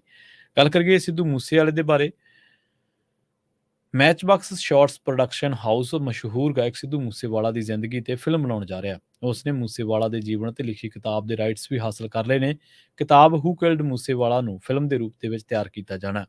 ਤੁਹਾਨੂੰ ਦੱਸ ਦਈਏ ਕਿ ਇਹ ਕਿਤਾਬ ਜੂਨ ਦੇ ਵਿੱਚ ਪ੍ਰਕਾਸ਼ਿਤ ਕੀਤੀ ਗਈ ਸੀ। ਸ਼ੁਭਦੀਪ ਸਿੰਘ ਸਿੱਧੂ ਉਰਫ ਸਿੱਧੂ ਮੂਸੇਵਾਲਾ ਦੇ ਜੀਵਨ ਦੇ ਵਿੱਚ ਅਪਰਾਧ, ਪ੍ਰਸਿੱਧੀ ਅਤੇ ਦੁਖਾਂਤ ਦਾ ਲੂੰ ਕੰਡੇ ਖੜੇ ਕਰ ਦੇਣ ਵਾਲਾ ਵੇਰਵਾ ਪੇਸ਼ ਕਰਦੀ ਹੈ ਕਿਤਾਬ। ਇਸ ਕਿਤਾਬ ਦੇ ਲੇਖਕ ਨੇ ਜੁਪਿੰਦਰਜੀਤ ਸਿੰਘ। ਉਹਨਾਂ ਨੇ ਮੂਸੇਵਾਲਾ ਦੀ ਇਸ ਜੀਵਨ ਸ਼ੈਲੀ ਨੂੰ ਇਸੇ ਸਾਲ ਜੂਨ ਦੇ ਵਿੱਚ ਪ੍ਰਕਾਸ਼ਿਤ ਕੀਤਾ ਸੀ। ਇਹ ਕਿਤਾਬ ਪੰਜਾਬ ਦੇ ਵਿੱਚ ਨਸ਼ਿਆਂ ਦੇ ਮਾੜੇ ਪ੍ਰਭਾਵਾਂ ਤੇ ਗੈਂਗਸਟਰਾਂ ਦੇ ਵੱਧ ਰਹੇ ਦਬਦਬੇ ਕਰਕੇ ਪੈਦਾ ਹੋਈ ਹਿੰਸਾ ਤੇ ਵੀ ਚਾਨਣਾ ਪਾਉਂਦੀ ਹੈ।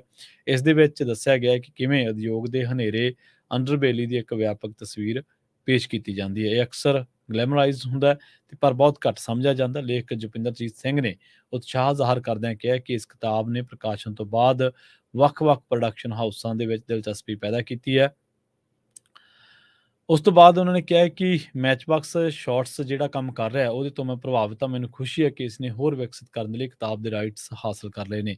ਮੈਚਬਾਕਸ ਸ਼ਾਰਟਸ ਨੇ ਪਹਿਲਾਂ ਫਿਲਮ ਦੇ ਨਿਰਮਾਤਾ ਸ਼੍ਰੀ ਰਾਮ ਰਾਘਵਨ ਦੀ ਹਿੱਟ ਫਿਲਮ ਅੰਧਾਧੁੰਨ ਦਾ ਸਮਰਥਨ ਕੀਤਾ ਤੇ ਹਾਲ ਹੀ ਦੇ ਵਿੱਚ ਹੰਸਲ ਮਹਿਤਾ ਦੀ ਵੈਬ ਸੀਰੀਜ਼ ਸਕੂਪ ਦਾ ਨਿਰਮਾਣ ਕੀਤਾ ਹੈ। ਦੱਸਦੇ ਚੱਲੀਏ ਕਿ ਮਾਨਸਾ ਜ਼ਿਲ੍ਹੇ ਦੇ ਪਿੰਡ ਮੂਸੇਵਾਲਾ ਦਾ ਜੰਮਪਲ ਸਿੱਧੂ ਮੂਸੇਵਾਲੇ ਦਾ 29 ਮਈ 2022 ਨੂੰ ਗੋਲੀਆਂ ਮਾਰ ਕੇ ਕਤਲ ਕਰ ਦਿੱਤਾ ਗਿਆ ਸੀ। ਗਾਇਕ ਰੈਪਰ ਨੇ ਸੋ ਹਾਈ ਸੇਮ ਬੀਫ ਦੀ ਲਾਸਟ ਰਾਈਡ, ਜਸਟ ਲਿਸਨ ਅਤੇ 295 ਵਰਗੇ ਗੀਤਾਂ ਦੇ ਨਾਲ ਭਾਰਤ ਅਤੇ ਵਿਦੇਸ਼ਾਂ ਦੇ ਵਿੱਚ ਪ੍ਰਸਿੱਧੀ ਹਾਸਲ ਕੀਤੀ ਸੀ। ਮੈਚਬਾਕਸ ਸ਼ਾਰਟਸ ਦੀ ਸਰਿਤਾ ਪਾਟਲ ਨੇ ਕਿਹਾ ਕਿ ਅਸੀਂ ਪੰਜਾਬ ਦੇ ਵਿੱਚ ਮਿਊਜ਼ਿਕ ਇੰਡਸਟਰੀ ਤੇ ਗੈਂਗਵਾਰ ਦੇ ਦੌਰਾਨ ਜੁਪਿੰਦਰਜੀਤ ਦੀ ਕਿਤਾਬ ਹੂ ਕਿਲਡ ਮੂਸੇਵਾਲਾ ਦੇਖੀ। ਇਸ ਪ੍ਰੋਜੈਕਟ ਦੀ ਅਗਵਾਈ ਮੈਚਬਾਕਸ ਸ਼ਾਰਟਸ ਦੀ ਦੀਕਸ਼ਾ ਜੋਤ ਰਾਊਟਰੇ ਕਰਨਗੇ। ਉਹਨਾਂ ਕਿਹਾ ਕਿ ਕਹਾਣੀ ਪੰਜਾਬ ਦੇ ਵਿੱਚ ਅਪਰਾਧ, ਪ੍ਰਸਿੱਧੀ ਅਤੇ ਸੰਗੀਤ ਦਾ ਇੱਕ ਗੁੰਝਲਦਾਰ ਇੰਟਰਪਲੇ ਹੈ ਅਤੇ ਇਹ ਇੱਕ ਕਹਾਣੀ ਹੈ ਜੋ ਚਿੰਤਨ ਅਤੇ ਸਮਝ ਦੀ ਮੰਗ ਕਰਦੀ ਹੈ। ਸੋ ਹੁਣ ਉਸ ਕਿਤਾਬ ਦੇ ਉੱਤੇ ਜਿਹੜੀ ਹੈ ਫਿਲਮ ਬਣ ਜਾ ਰਹੀ ਹੈ।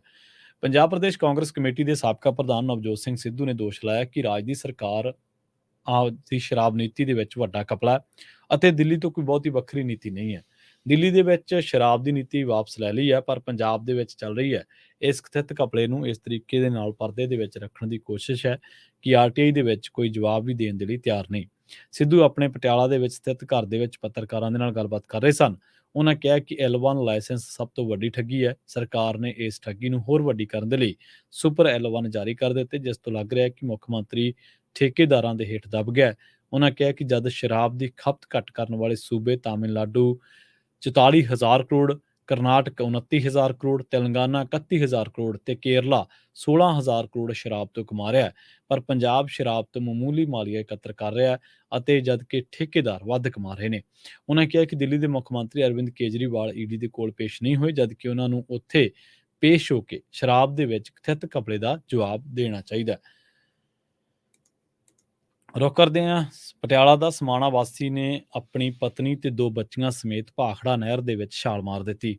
ਇਸੇ ਦੌਰਾਨ ਪਤਨੀ ਅਤੇ ਬੱਚੀ ਦੀ ਮੌਤ ਹੋ ਗਈ, ਜਦਕਿ ਬਾਕੀ 2 ਜਣਿਆਂ ਨੂੰ ਲੋਕਾਂ ਨੇ ਬਚਾ ਲਿਆ। ਅਜਿਹਾ ਕਦਮ ਚੁੱਕਣ ਪਿੱਛੇ ਕਾਰਨ ਪਤਾ ਨਹੀਂ ਲੱਗਿਆ। ਪੁਲਿਸ ਮਾਮਲੇ ਦੀ ਜਾਂਚ ਕਰ ਰਹੀ ਹੈ। ਕਰੀਬ 3 ਹਫ਼ਤੇ ਪਹਿਲਾਂ ਜਾਰੀ ਕੀਤੇ ਗਏ ਸਰਕਾਰੀ ਨਿਯੁਕਤੀ ਪੱਤਰਾਂ ਦੀ ਗੱਲ ਕਰੀਏ ਤਾਂ ਇਹਨਾਂ ਤੇ ਆਂਗਣਵਾੜੀ ਵਰਕਰਾਂ, ਹੈਲਪਰਾਂ ਵੱਲੋਂ ਜੁਆਇਨ ਕਰਨ ਤੋਂ ਮਗਰੋਂ ਸਮਾਜਿਕ ਸੁਰੱਖਿਆ ਤੇ ਇਸਤਰੀ ਤੇ ਬਾਲ ਵਿਕਾਸ ਵਿਭਾਗ ਨੂੰ ਗਲਤ ਮੈਰਿਟ ਚੇਤੇ ਆ ਗਈ ਹੈ।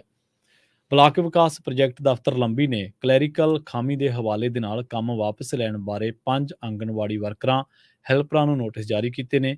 ਭਰਤੀ ਤੋਂ ਕੁਝ ਦਿਨ ਮਗਰੋਂ ਹੀ 5 ਵਰਕਰਾਂ, ਹੈਲਪਰਾਂ ਨੂੰ ਅਸਾਮੀ ਤੋਂ ਫਾਰਗੀ ਦੇ ਨੋਟਿਸ ਮਿਲ ਗਏ। ਗਲਤ ਮੈਰਿਟ ਦਾ ਮਾਮਲਾ ਪਿੰਡ ਕਿੱਲਿਆਂਵਾਲੀ, ਮਹਿਣਾ, ਭੁੱਲਰਵਾਲਾ ਅਤੇ ਲੰਬੀ ਸਣੇ 5 ਆਂਗਣਵਾੜੀ ਸੈਂਟਰਾਂ ਦੇ ਨਾਲ ਜੁੜਿਆ ਦੱਸਿਆ ਜਾਂਦਾ ਹੈ। ਮਹਿਣਾ ਦੇ ਆਂਗਣਵਾੜੀ ਸੈਂਟਰ ਨੰਬਰ 030440200623 ਵਿਖੇ ਬਤੌਰ ਹੈਲਪਰ ਨਿਯੁਕਤ ਕੀਤੇ ਲਵਪ੍ਰੀਤ ਕੌਰ ਨੇ ਕਿਹਾ ਕਿ ਜੁਆਇਨ ਕਰਨ ਤੋਂ ਮਗਰੋਂ ਅਸਾਮੀ ਤੋਂ ਕੱਢਣ ਦਾ ਫਰਮਾਨ ਨਾ ਸਹਿਣਯੋਗ ਹੈ। ਪਿੰਡ ਕਿੱਲਿਆਂਵਾਲੀ ਦੇ ਸੈਂਟਰ ਨੰਬਰ 030440200510 ਦੀ ਆਂਗਣਵਾੜੀ ਵਰਕਰ ਨੇ ਸਮਨਦੀਪ ਕੌਰ। ਉਹਨਾਂ ਨੇ ਕਿਹਾ ਕਿ ਵਿਭਾਗੀ ਨੋਟਿਸ ਲੈਣ ਤੋਂ ਉਹਨਾਂ ਨੇ ਨਾ ਕਰ ਦਿੱਤੀ ਹੈ। ਸਮਨਦੀਪ ਦੇ ਸਹੁਰਾ ਸਰਵਣ ਸਿੰਘ ਸੇਵਾ ਮੁਕਤ ਪਟਵਾਰੀ ਨੇ ਉਹਨਾਂ ਨੇ ਕਿਹਾ ਕਿ ਇਸ ਸੰਬੰਧ ਦੇ ਵਿੱਚ ਉਹ ਪੰਜਾਬ ਤੇ ਹਰਿਆਣਾ ਹਾਈ ਕੋਰਟ ਦਾ ਰੁਖ ਕਰਨਗੇ। ਦੂਜੇ ਪਾਸੇ ਲੰਬੀ ਦੇ CDPO ਰਣਜੀਤ ਕੌਰ ਦਾ ਕਹਿਣਾ ਹੈ ਕਿ ਦਫ਼ਤਰੀ ਅਮਲੇ ਦੀ ਕੰਪਿਊਟਰ ਤੇ ਕਲੈਰੀਕਲ ਖਾਮੀ ਕਰਕੇ ਪਿੰਡ ਪੱਧਰ ਤੇ ਬਣਨ ਵਾਲੀ ਮੈਰਿਟ ਸੈਂਟਰ ਦੇ ਆਧਾਰ ਤੇ ਬਣ ਗਈ। ਮਾਮਲਾ ਸਾਹਮਣੇ ਆਉਣ ਤੇ ਯੋਗ ਉਮੀਦਵਾਰਾਂ ਦੇ ਹੱਕ ਖੁੱਸਣ ਦੇ ਮੱਦੇਨਜ਼ਰ ਨੋਟਿਸ ਜਾਰੀ ਕਰਕੇ ਕਾਰਵਾਈ ਅਮਲ ਦੇ ਵਿੱਚ ਲਿਆਂਦੀ ਗਈ ਹੈ। ਉਹਨਾਂ ਬਾਅਦ ਦੇ ਵਿੱਚ ਆਖਿਆ ਕਿ ਉਹ ਮਾਮਲੇ ਦੀ ਜਾਂਚ ਦੇ ਵਿੱਚ ਜੁਟੇ ਨੇ ਤੇ 100% ਸੱਚੇ ਨੇ, ਪਰ ਹੁਣ ਤੁਸੀਂ ਉਹਨਾਂ ਲੋਕਾਂ ਬਾਰੇ ਸੋਚ ਕੇ ਦੇਖੋ ਕਿ ਜਿਨ੍ਹਾਂ ਨੇ ਨੌਕਰੀਆਂ ਮਿਲਣ ਦੀ ਪੁਸ਼ਟੀ ਹੋਣ ਤੋਂ ਬਾਅਦ ਆਪਣੇ ਜਿਹੜੇ ਰਿਸ਼ਤੇਦਾਰਾਂ ਦੇ ਵਿੱਚ ਜਾਂ ਹੋਰ ਸਮਾਜ ਦੇ ਵਿੱਚ ਖੁਸ਼ੀਆਂ ਮਨਾਈਆਂ ਹੋਣੀਆਂ ਤੇ ਉਹਨਾਂ ਨੇ ਕਈ ਆਸਾਂ ਉਮੀਦਾਂ ਬੰਦਾ ਲਾ ਹੀ ਲੈਂਦਾ ਕਿ ਹੁਣ 4 ਪੈਸੇ ਕਮਾਉਣ ਜੋਗੇ ਹੋ ਗਏ ਆ, ਪਰ ਉਹਨਾਂ ਨੂੰ ਹੁਣ ਕਿਹਾ ਜਾ ਰਿਹਾ ਕਿ ਤੁਸੀਂ ਬਈ ਜਿਹੜਾ ਇਹ ਕੰਮ ਕਰਨ ਜਾ ਰਹੇ ਹੋ ਜਾਂ ਨੌਕਰੀ ਦੇ ਵਿੱਚ ਤੁਹਾਨੂੰ ਜਿਹੜੀ ਆ ਉਹ ਤੁਹਾਡੀ ਨੌਕਰੀ ਜਿਹੜੀ ਆ ਉਹ ਖੋਹ ਲਈ ਗਈ ਹੈ ਤੇ ਇਸ ਕਰਕੇ ਹੁਣ ਤੁਸੀਂ ਜੁਆਇਨ ਨਹੀਂ ਕਰ ਸਕਦੇ। ਸੋ ਪ੍ਰੋਗਰਾਮ ਖਬਰ ਤੇ ਨਜ਼ਰ ਨੂੰ ਆਪਾਂ ਇੱਥੇ ਸਮਾਪਤ ਕਰਾਂਗੇ। ਜਲਦ ਲੈ ਕੇ ਹਾਜ਼ਰ ਹੋਵਾਂਗੇ ਪ੍ਰੋਗਰਾਮ ਅਪਡੇਟ ਅਮਰੀਕਾ। ਜੁੜੇ ਰਹੋ ਪੰਜਾਬੀ ਰੇਡੀਓ USA ਦੇ ਨਾਲ। ਬਹੁਤ ਬਹੁਤ ਧੰਨਵਾਦ। ਸਤਿ ਸ੍ਰੀ ਅਕਾਲ।